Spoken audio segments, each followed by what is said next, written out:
We're honored to have with us today Senator Sherrod Brown from Ohio, who's a member of the Finance Committee and has been an advocate on behalf of the domestic steel industry and strongly on enforcement. Congressman Pete Visclosky from Indiana, who co-chairs the Congressional Steel Caucus, has been a leader in the effort to crack down on illegal trade practices. Senator Amy Klobuchar, who comes from the great state of Minnesota, has been active in the effort to deal with steel and a strong voice for the Iron Range. And of course, Senator Rob Portman from Ohio, a member of the Senate Finance Committee, Subcommittee on International Trade, and a former U.S. Trade Representative. Let me turn first to Senator Brown. Thank you, Ambassador, and not to disagree with you on anything, but Indiana and Ohio are at least as great as... They're all great states. They're all great states. Thank you for only picking one of them as of the three states mentioned here. Thank you, Ambassador Froman. Good to see you again. Deputy Secretary Andrews, you again, and the rest of the panel. Thanks for the opportunity to testify. I'm here on behalf of Ohio's thousands, literally, of steel mill workers like those in Warren and Middletown in my hometown of Cleveland, the thousands of steel workers who have lost their jobs in Youngstown and other communities in our country. I'm here on behalf of the steel companies also, who represent a sector that is critical to the middle class and to our national security and to our global competitiveness and economic strength. Our steel industry faces serious challenge from foreign competitors who, pure and simple, don't play by the rules. Without significant and deliberate action by the administration, thousands more steel workers will lose their jobs and more facilities will close their doors, unlikely to reopen in the future. Let me share one story briefly. Thomas Kelling, a laid-off steel worker from Lorain, city on Lake Erie, wrote me a letter saying this: as of January 11, 2016, there are 12,000 steel workers laid off. I'm one of them. When you include other manufacturers that deal with steel, aluminum, refractory, et cetera, there are 35,000 men and women out of work.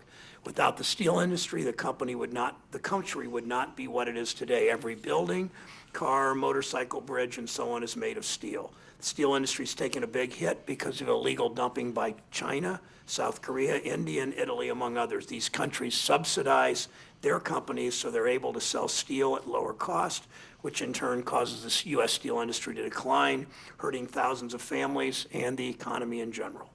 Unquote. Mr. Kelling is right. The steel sector is part of the very fabric of our country. We can't afford to let cheating foreign governments and producers undermine it. There are concrete steps we can take right now to stand up for the American companies and the workers who play by the rules and are frankly getting killed by illegal, unfair foreign competition. Let me run through them. First, we need to enforce my bill, the Leveling the Playing Field Act. We passed this bill last year to restore strength to the trade remedy laws and to ensure our steel industry could get the necessary relief it needs from global competitors' unfair trade practices. But like any law, it needs to be enforced to be effective. The Commerce Department needs to apply so-called adverse facts available in trade cases where a foreign company or producer is not cooperating. In addition, the department needs to maintain China's designation as a non-market economy. I know the administration's on board with that. It's important that they and we on this panel reach out to European countries to make sure they stay on board with designation as a non-market economy. China simply doesn't meet the definition by any measure of a market economy, shouldn't be treated as one. Second, we need to fully fund the Office of Enforcement and Compliance so it can hire more staff. Without enough investigators, trade cases take longer and relief for steel workers is delayed. Third, if these trade cases don't provide the relief our companies and workers need, the industry may need to pursue other types of trade remedies, such as a Section 201 petition to stop the flood of imports. If any part of the industry decides Section 201 is necessary, the administration must support it and quickly put the appropriate tariffs in place. Fourth, the administration needs to do everything in its power to address global overcapacity, particularly Chinese overcapacity. Overcapacity is the underlying cause of the challenges facing our domestic steel industry. China pursues industrial policies that prop up parts of its economy, like steel, at the expense of the global steel market. Chinese have committed to reducing steel production and set capacity reduction goals, but have failed to follow through. The only meaningful way to address overcapacity is to bring a WTO case against them. China's in violation of its WTO obligations, and we need, along with our global allies, to hold them accountable. Finally, we need to renegotiate the auto rules of origin in the Trans-Pacific Partnership. TPP rules are decidedly, quantifiably weaker than the NAFTA rules on rules of origin. 62% of a vehicle must be made in the NAFTA region, US, Canada, Mexico, in order for it to qualify for the benefits of that agreement. 62.5%, that's language from 20 years ago. But only 45% language from the TPP. Only 45%, in some cases even less, of a car has to be made in the 12-country TPP region to qualify for the agreement's benefits. The more foreign auto parts can be incorporated into a TPP-traded car, the less U.S. steel is made. So rules of origin in auto are very much a steel issue. TPP's auto rules of origin must be renegotiated to prevent further devastation to the steel industry. There will not be one quick solution to reduce years of our foreign competitors flouting the rules. Saving the steel industry will require commitment of time, of resources, of effort. I urge the administration to pursue all of the policies I've laid out. In closing, think about Mr. Kelling's letter and the 35,000 women and men out of work.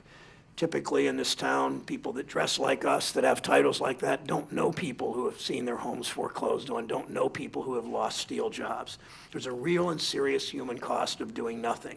More and more of our steel workers lose their livelihoods. The loss will have consequences not just for these workers' communities, but also for states throughout the country, the American middle class, and our global economic leadership.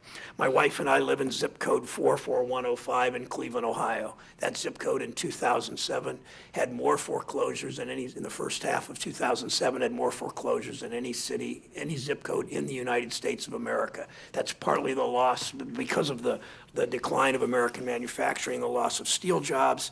That's why it's so important. And in closing, I will, your question of Congressman Levin about what we do, I would reiterate the three things: that we should take the WTO case on overcapacity, that we need to fix rules of origin, and that we need to enforce laws like level the playing field. Thank you, Ambassador.